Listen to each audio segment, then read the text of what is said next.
For us engineers, mastering communication skills feels like garbage. You've tried it before, and now with AI breathing down our neck, you've tried it again.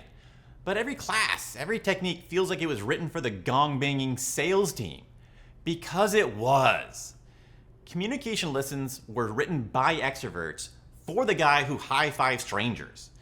But there are ways that engineers can become great communicators that work for us without becoming something we're not. I published machine learning research, and I've been a software engineer for over a decade. But for the last 3 years, I've been obsessively studying how someone like us can become a polished communicator who's heard, valued, and even promoted. Among the sea of advice that doesn't work for us, I found ways for fiercely logical minds to learn each of the 3 cores of great communication. The first core is one that you already know you need to fix. You know the feeling. You prepare a presentation, and after a dozen of drafts, it still feels off, but you've just run out of time to revise it anymore. Or someone asks you a question during stand-up, and next thing you know, you're rambling, and you're not sure if you've explained enough, but you're very sure that you have talked too long. These are all problems with the communication core, what to say. For me at least, the advice out there on what to say was too overdramatic, and it just made my rambling worse. But what did work for me was in every situation, start with why. The first words out of your mouth should be about why this topic matters to that person you're speaking to. If you get good at this one thing, it'll solve virtually every problem with knowing what to say. It gives you structure, what exactly needs to be said, and even better, what you don't need to say. This solves my rambling every time I use it. Everyone struggles with what to say, but we engineers get obliterated by it.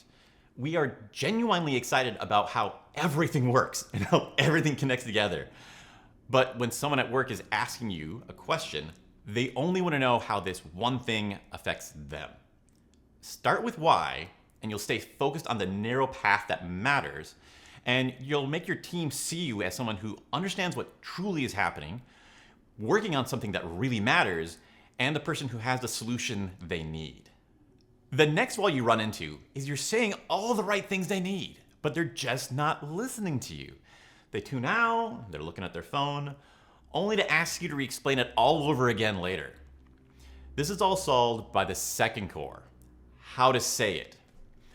If I explain it like this, the secret to solving all of you won't listen to what I had to say long enough to find out that I'm telling you the very thing that you were looking for. The thing is, you need variety in the way you speak. It's primitive. Humans instinctively, we tune out things that are repetitive.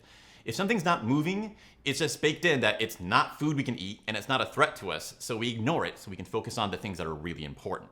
The best way for us to add variety to how we speak is add variety to your pitch. So that sounds when you're talking, make sure you get your highs and your lows and practice that a little bit and it'll start naturally fitting where it belongs. There's a lot of other ways that you'll read about how to add variety to how you speak. Most of them are a pain, they don't work, and can make things worse. Pitch is the easiest way for us engineers. You don't have to force jokes and you don't have to act out emotions. Get good at it and it'll naturally bring all the other skills with it. It's just a great place to start. There isn't a whole lot to say about how to learn pitch. The trick is just to practice the drills. I'm going to link my drill for pitch practice at the end of this video.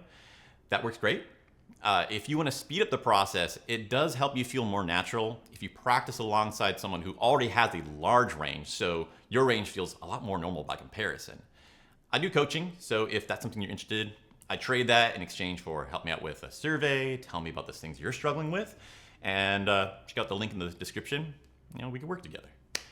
The result, though, is adding pitch part of how to say it will make people want to listen to you, so they'll hear everything you say the first time, and the ideas that you gave them will get used. The final core is the most powerful one. This core improves every single part of your communication, but very few people have it because when you're missing this one, you're completely blind to the fact. The final core, listening. I know. The cure is worse than the disease.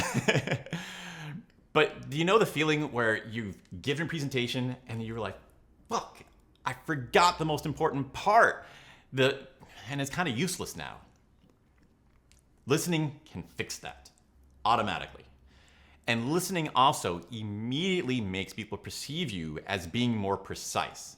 That's a very valuable reputation to have as an engineer. Now, listening is not our strength. We are extremely good at incredibly precise, one-way output of information. But what does work for us, what's worked for me, summarizing. When you're talking with someone, summarize what they just said and confirm. So you're saying X, Y, and Z. Do I have that right? First of all, this will give your brain something to search for, and it'll make you naturally start listening a lot more deeply without stressing out. The first time you try it out, you'll see the results. You see the way that the guy you're talking to, his eyes light up. You actually understand so much more of the information. You get a lot more detail. You feel a lot more secure that you're getting the mission done right. That will make your brain immediately start to want to listen more in the future. So just try this once and you will naturally become a better listener right out of the gate. So now that situation where you had given a presentation but forgotten one key piece of information, if you use just a little bit of listening skills, just a little bit of back and forth before you start your presentation using this summary technique, people will give you a safety net. You could forget anything. You could misread the room, go over the heads, and talk too technical for them to understand. They'll stop you. They'll ask. So say, oh, hey, buddy, what about this? I'm not quite connecting that. Could you please help me out and connect that for you? Almost anything that you could screw up by forgetting what to say, they will cover for you if you had listened to them. Having these 3 cores, you will be one of the best communicating engineers in your department. But it's still a skill, not a knowledge. So to learn it, you're gonna wanna see exactly what it looks like. So in this video, I show you what it looks like when you nail each of these cores and when you don't, by breaking down the high stakes example in the Severance season finale, where Mark has a conversation with himself.